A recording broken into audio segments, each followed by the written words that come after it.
So again, a very important topic, not only from the point of view of competitive examinations, but also general awareness.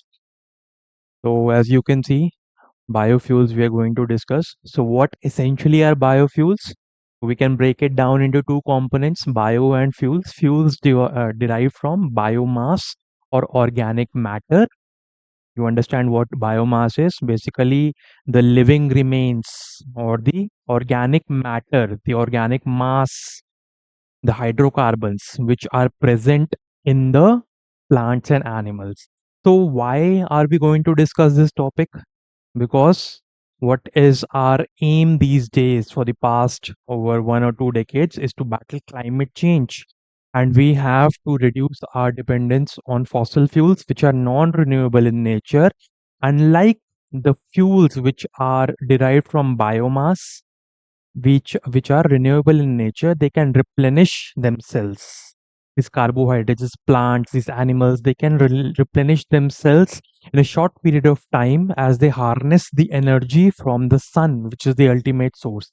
So, and it has been shown, research has shown that biofuels, they are majorly of two types, bioethanol and biodiesel, and they have been found not only to reduce the dependence on the fossil fuels like coal, petroleum, natural gas, but they are found to be less polluting when they are blended with traditional fuels which are used in vehicles such as petrol slash gasoline or diesel.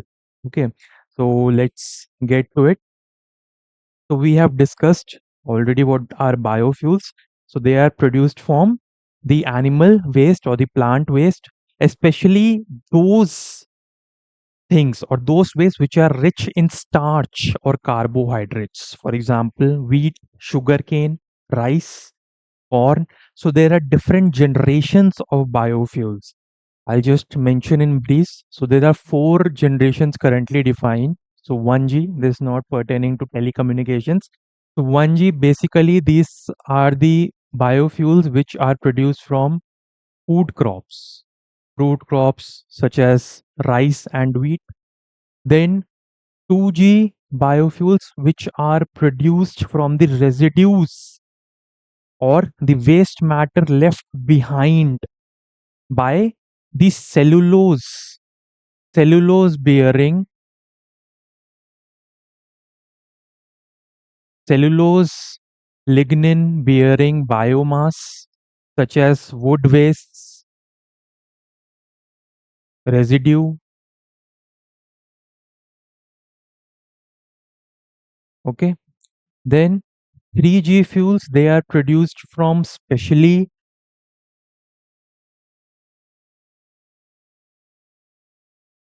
engineered algae or micro algae. And finally 4G, this is a special category in which the biofuels, they are not only produced but they are also produced with the aim of carbon capture and storage. So just remember this, no need to go into depth. So currently our government has also initiated a lot of reforms. They brought a national policy on biofuels in 2018,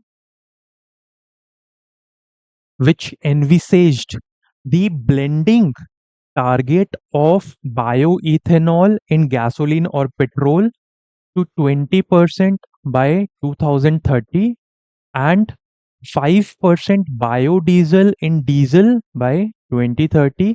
And recently in 2022, because of the advancement in the techniques and the production of biofuels, this target has been revised to be achieved by 2025-26. So currently, as far as I know about the reports from the Ministry of Petroleum and Natural Gas, on July 24, we have achieved 13.3% ethanol blending. So, what this means is that if we approximate to 13%, so ethanol blending means that 87%, if we have 100 ml of gasoline or fuel, 87% will be the fossil fuel, gasoline, and 13 ml out of that will be ethanol, also known as anhydrous ethanol. This is interesting concept. I'll discuss the same with you. So this is the generation, and recently, as another initiative, the government has also approved the use of not only plant based but also damaged food grains which are unfit for human consumption. So they are also part of these biomass or raw material feedstock which can be used for biofuels. But again, as I've always discussed in my earlier classes, also we'll discuss not only what are biofuels, but how, where do they stand, what are the benefits, how they are produced, and finally the shortcomings, drawbacks, and the way forward. That is how almost every topic needs to be discussed.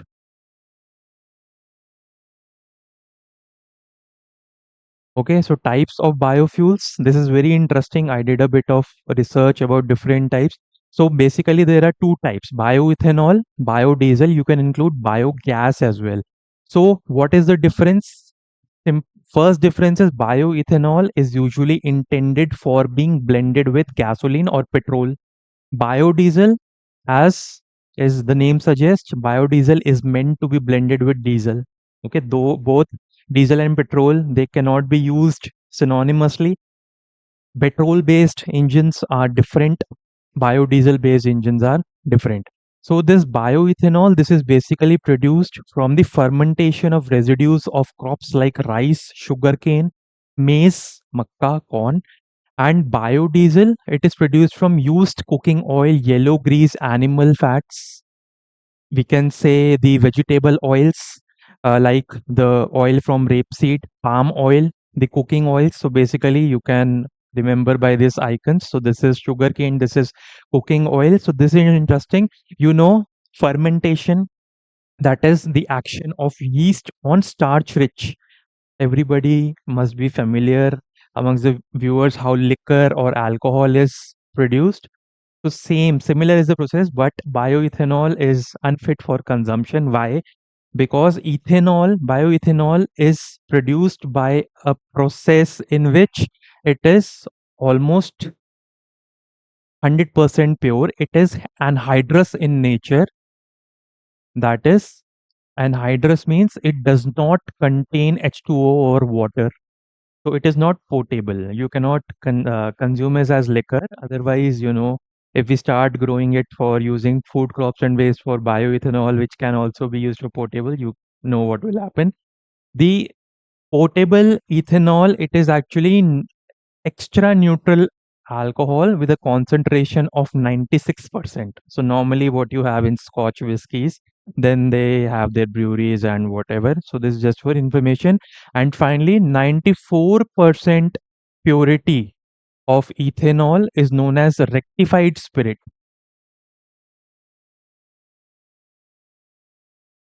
which is used in cosmetics, paints, dyes. Okay, so this is very interesting. You will not, because I feel like researching more and more. So, anyways, basically, this is so there are different steps in which the bioethanol, because sugarcane, for example, if we take sugarcane is the most commonly used crop right now in India to produce bioethanol.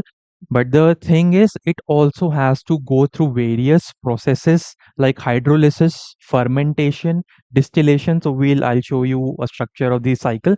So this is basically biodiesel. Another, for those who are interested, more inclined towards chemistry. So this I studied in. You might have heard of esters. We studied in 11th and 12th chemistry. So ester. So biodiesel is a kind of fatty acid methyl ester. Okay, the don't be confused, just for interest purposes I am discussing. So in biodiesel, what happens is this cooking oil, it is a kind of fatty acid. Okay, so it has a formula like this RCOOH. So this is a carboxylic acid functional group. R is other molecules, hydrocarbon molecule. For example, this can be like this simple way. So this for preparation of biodiesel, this is different from the preparation of ethanol. So this biodiesel here, carboxylic acid, a fatty acid is reacted with RCOH, that is OH. This is an alcohol.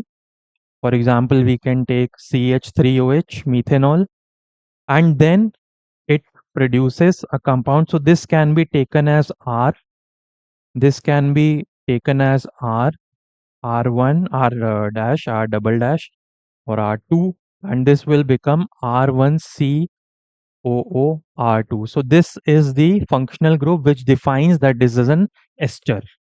Okay, so this is sort of what we have here. So actually this will be R2 and this will be R1. Not to go into detail. So this is a kind of ester. So this is the basic of ethanol and biodiesel. And as I was saying, if we consider this pot-bellied, beer-bellied man, so this bioethanol is non-potable. You must have also heard about hooch tragedy, that is adulterated ethanol, adulterated extra neutral ethanol that is done by mostly by mixing ethanol. Ethanol is basically ethyl alcohol with the formula C2H5OH. It is adulterated with CH3OH, methyl alcohol, which is unfit for consumption. So that makes hooch or adulterated alcohol, which claims a lot of lives.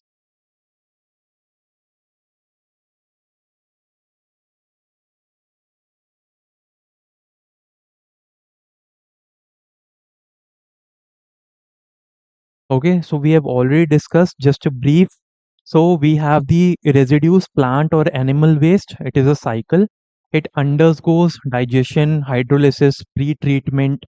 Then it undergoes fermentation by a fungus, yeast. Then this is then distilled to form various components like biodiesel, ethanol. Here it is formula is given C2H5OH, and biogas also CH4. Main component is methane, CH4. Another more lucid or clear diagram is this. So here this is the preparation of again the biofuel. So lignocellulose, you might have this cellulose is and lignin are important components of the plant cells. For example, the cell wall is composed, the plant cell wall is composed of a polymer, primarily this cellulose. Then this cellulose undergoes pre-treatment.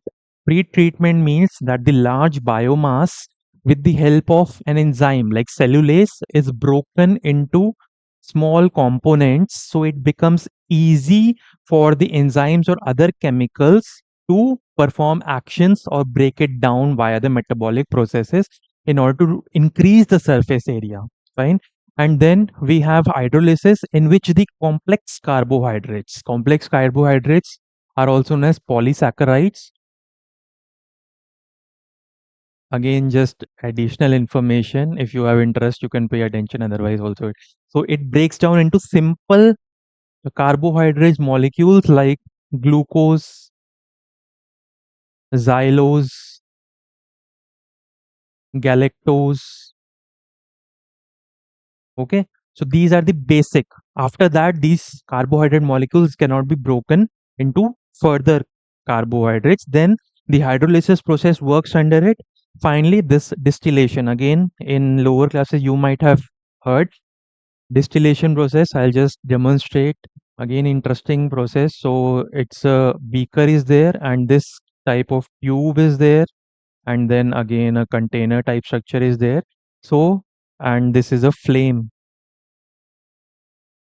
it is burning. So it has a mixture of bioethanol, ethanol and water. Now we have to produce anhydrous ethanol. So when we heat it, the property of ethanol is, which makes it suitable for separation by distillation, is ethanol has a lower boiling point than water. So it will vaporize first, it will be collected, then it will be cooled, and it will be ethanol, it will be a product or compound free of water. So this is what, and finally we have bioethanol. So we have already discussed the target by the government has been revised to 20% E20, which means that in 100 ml of gasoline, 80% parts will be petrol and 20 will be the bioethanol. So importance of biofuels, just without saying the slide kind, of course, there is the diversification. Now, third largest, India's third largest consumer of crude oil, and out of that, it is dependent on imports for 85% of its consumption needs. So high bill is incurred. Then apart from that, not only the foreign exchequer,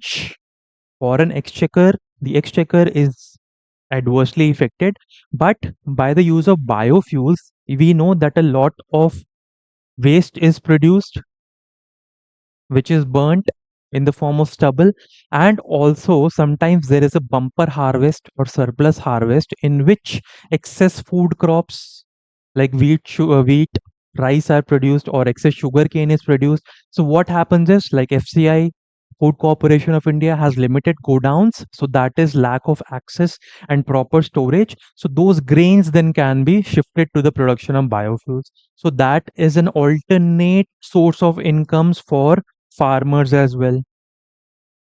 Okay, so farm income, and it also will address the challenges of sales and storage. Then more research and development will be done. Government has started offering incentives such as remunerative prices, the research in feedstocks, the establishment of distilleries. They have grown over the years by 66% over the past 8 years. Then more than 2,500 crores have been paid by the institutions for from the purchase of around for more than 400 liters crore liters of ethanol which has been produced. So that a lot of significant proportion of that income is also gone to the farmers pockets. Then 25% of the primary energy needs, our nation depends on biomass. And 70% of the rural population, it depends upon the bioenergy for their daily, day-to-day needs. So this, again, it is less pollution. Of course, we are burning hydrocarbons, so some or other kind of greenhouse gas or carbon dioxide will be produced, but it will be considerably less. And moreover, it is renewable. So, environmental benefits, not only reduction of greenhouse gases, but the better waste management also, because residues ultimately what we have to do, they will either go in landfills or they will be burnt. So, these are the basic benefits. Moreover, wastelands, the degraded lands which are unsuitable for agriculture, which have become barren, they can be used for growing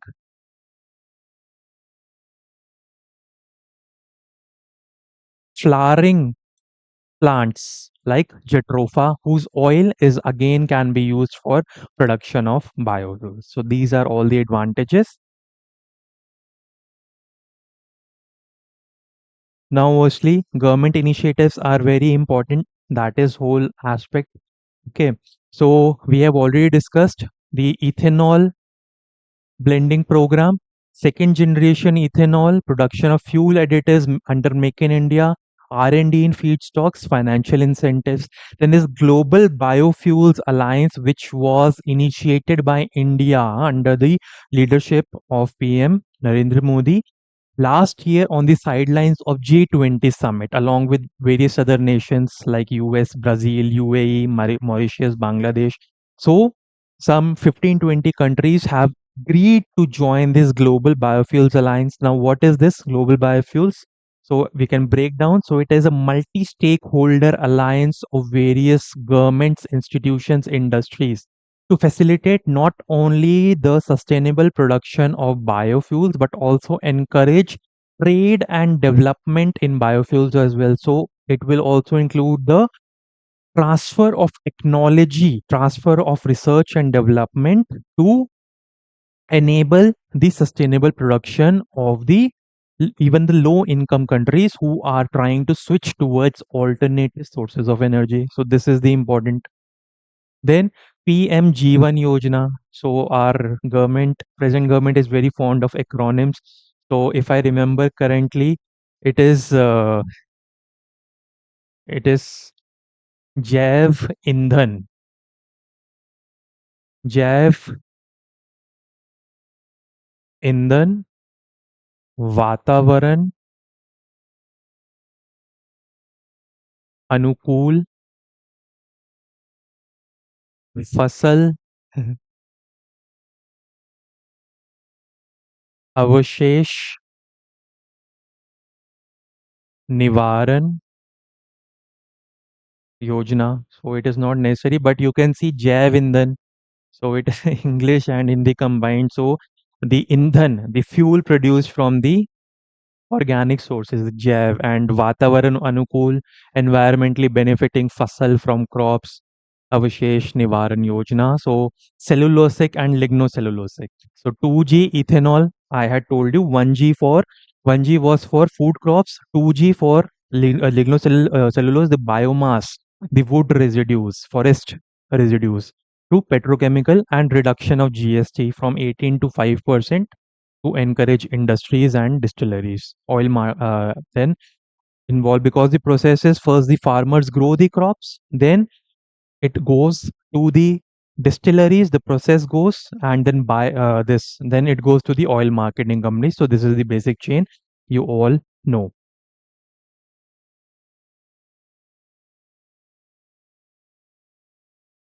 So these are now issues and challenges. Some more important facts, for example, sugar. I told you sugar is the major component or major crop which is used for the production of bioethanol at present, but it has some disadvantages also. Mm. Now sugarcane has basically two products. When sugar is produced, sugarcane undergoes, the sugarcane juice is produced, then clarified sugarcane juice is produced, and then sugar crystals are produced which we consume. And in this process, basically two major byproducts are produced: bagasse and molasses. So bagasse is a fibrous nature, fibrous byproduct. Molasses is a syrupy nature, and both of these feedstocks can be used for the production of biofuels. Okay. Then government has allowed use of damaged and surplus food grains. So how it can be, this is actually not an issue and challenge. This is the progress. The heading is incorrect. This is on actually the progress. So we have already discussed the surplus food production. Then in ethanol supply year, I already told you more than 25,000 crore of ethanol was purchased, a large sum of which went into the pocket of farmers. Ethanol production increased 2.5, and the distilleries over the past 8 years have increased by 66%. 318.2 lakh ton reduction in carbon dioxide emissions in the last 8 years. So these are some of the progress where India stands right now. So these are issues and challenges. Again, no fuel or no procedure is perfect. So environmental issues. Now don't think that whenever distilleries, now it is written air pollution, groundwater pollution, because if I have read this, that for production of 1 liter of ethanol, about 2670 liters of water is used. So water consumption is there, and whatever distilleries, breweries are working, whatever the products, some byproducts, toxic chemicals will be released, some toxic gases will also be released. And it is also found, a report has found that the distilleries which are engaged in the business or the production of ethanol, they also produce toxic fumes. Upon reaction, they produce ground level ozone, which is a potent air pollutant. So these, and of course, water, when we draw excess groundwater, we draw, the bore wells are used, groundwater contamination, arsenic, uranium contamination. Moreover, sugar producing state, Maharashtra, is one of the leading sugarcane producing states, and sugarcane is a very highly water intensive crop. It uses a large amount of water for its growth. So that is again an issue. And especially sugarcane, the growth of sugarcane is not feasible for growth in drought prone areas. So if farmers are given more incentive, they will start growing more sugarcane in place of the other sustainable crops which are more feasible to be grown in the drought prone areas such as jowar, bajra, ragi, millets. Okay, then food versus fuel, it's a concern, not right now, that if farmers are start to derive more benefits from the shifting of the fuel based crops, that they start uh, producing more maize, more corn, more sugarcane in place of food crops, if in case they are not getting the adequate MSP or whatever market prices. So that may also deplete, and also there is a quality of feedstock which is available, because all that is, the feedstock, the waste, they have to be sorted whether they are fit for the production or consumption as a fuel or source for production of ethanol or not. So these are some of the issues and challenges. So next, some interesting previous year question also. So this can be tricky. So here you just need in the national policy of biofuels, which was released in 2018. So the government made a list of some of the feedstock or the crops or residues which can be used for the production of biofuels. So cassava is there, damaged wheat grains, rotten potatoes, unfit for human consumption, sugar beet. So this is, if you know this answer, know this, so you can eliminate and then reach the answer. Okay, so this is 1, 2, 5, and 6 is the answer. Then this was asked in 2013. I've already talked about the byproducts of the sugar cane, the sugar industry. So bagasse can be used as biomass fuel for the generation of energy. So this is correct. Molasses can be used as one of the, now this is knowledge based. So this is incorrect. Molasses can be used for the production of ethanol. This is correct. So 1 and 3 are correct. So in this way, you can. And then finally, so this is, you can just pause the slide. So this is what bagasse looks like. This is what molasses looks like. And finally, a sample question. Some GS3 is an important concept. It can be asked in this year mains or subsequent mains. So what is bioenergy? Discuss how bioenergy can help in meeting. You can attempt this question and submit in the comments or submit via mail. And I'll just give you brief outline how to write this. So introduction, you can define bioenergy, that how bioenergy, what is bioenergy in simple words? The energy source which is produced from biomass or organic matter. So it can be of various types. It can be used in the form of electricity, as fuel, as a source of heat. So this can be a nice introduction. Then discuss how meeting energy. So we have discussed several points. The important thing is those points you have to present. You have to know how to present. So first of all, reduce dependence on fossil fuels. So you can provide some stats that 85% dependence, it is imported, third largest consumer of crude oil. Then climate benefits, you can write. Ultimately, if climate benefits, then you can mention about the Global Biofuels Alliance, more research and technology. You can write about the rural areas, use in rural areas. I gave you some stats, 70%. So it will also help in generation of alternative employment and additional income for farmers. Okay, and then 150 words, this will cover the body in around 110, 120 words, and then finally in 10, 15 words you can write. Then despite some, in a positive note, despite some shortcomings, These biofuels, some incentives like national policy on biofuels, PMG1 Yojana, these can go a long way in providing a viable and sustainable source of energy in the form of biofuels. Fine. So this is how you can attempt this answer. So I hope this session was beneficial to one and all. So till we meet again next time, I bid adieu. Jai Hind.